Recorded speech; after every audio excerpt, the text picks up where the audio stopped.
Okay, I'm gonna teach you how in maintenance, you can still eat what you want, but you have to think through the math of it. So for me, I can have a crumble cookie.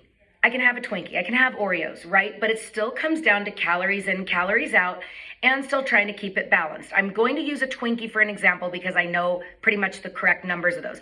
Even though, yes, I could be talking, let's say a crumble cookie. It's a place in Utah that's like made by Satan. I'm totally kidding, it's so good.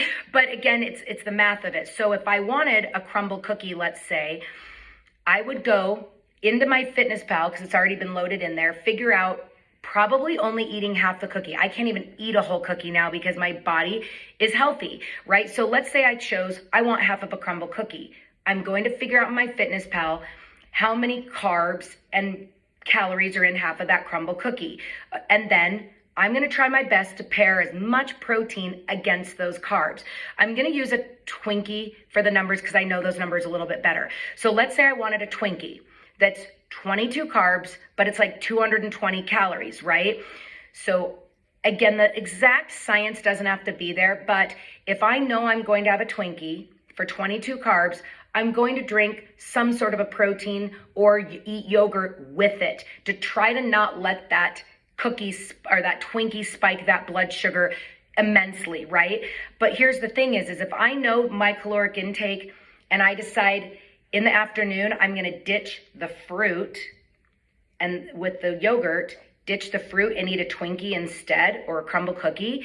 Now my calories have just jumped by 200 calories on that day. And I'm already at my normal baseline. I know what keeps my weight at bay. So now I have a choice. I can either go exercise off the extra 200 calories that bump my calories up higher, or I choose not to eat it.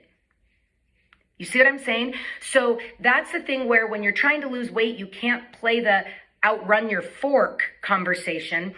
But the thing about it is if I'm eating healthy and balanced all day long and I choose to eat something full of carbs, whether it's heavy duty carbs from bread that's not healthy or cookies or whatever, I just know I'm always going to pair it with protein, but I need to account for what's going to happen with all those extra calories above my normal caloric intake.